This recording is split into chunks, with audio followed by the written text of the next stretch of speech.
ಇವತ್ತಿನ ಸರ್ಕಾರಗಳು BJP ಇರ್ಬೋದು, ಕಾಂಗ್ರೆಸ್ ಇರ್ಬೋದು, JDS ಇರ್ಬೋದು ಸಾಕಷ್ಟು ಆಳಿದ್ದಾರೆ. ಆದರೆ ಎಲ್ಲ ದಕ್ಷಿಣ ಕರ್ನಾಟಕದ ಮುಖಂಡರೇ ಮುಖ್ಯಮಂತ್ರಿಗಳೇ ಆಗೋದು ಆ ಕಡೆನೇ.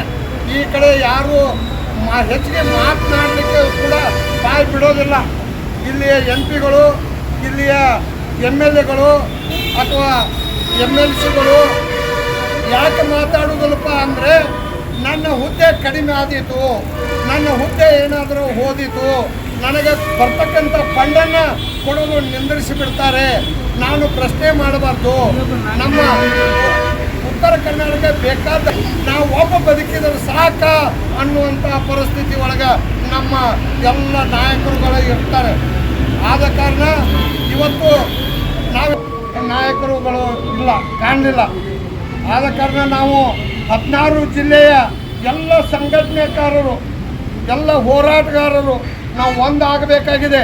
ಯಾಕೆ ಅಂದರೆ ನಮ್ಮ ಮಕ್ಕಳ ಭವಿಷ್ಯ, ನಮಗೆ ನೌಕರಿ ಸಿಗ್ತಾ ಇಲ್ಲ. ನಮ್ಮ ಮಕ್ಕಳು ಸಾಕಷ್ಟು ದಿವಸ ಅವರು ಓದಿ ಖಾಲಿ ಕುಂತು ಅವರ ವಯಸ್ಸುಗಳು ಮೀರಿ ಹೋಗ್ತಾ ಇದ್ದಾವೆ. ಆದ ಮೂಲವನ್ನು ಜಾಡಿಸುವಂಥ ಕೆಲಸ ಮಾಡ್ತಾ ಇದ್ದಾರೆ.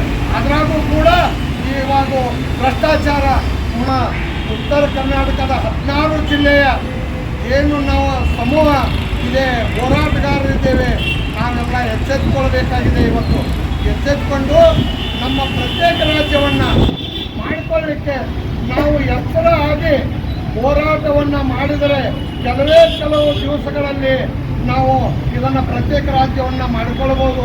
ನಾವು ಪ್ರಬುದ್ಧರಿದ್ದೇವೆ, ನಾವು ಜಾಣರಿದ್ದೇವೆ, ನಾವು ಹುಚ್ಚರಿಲ್ಲ.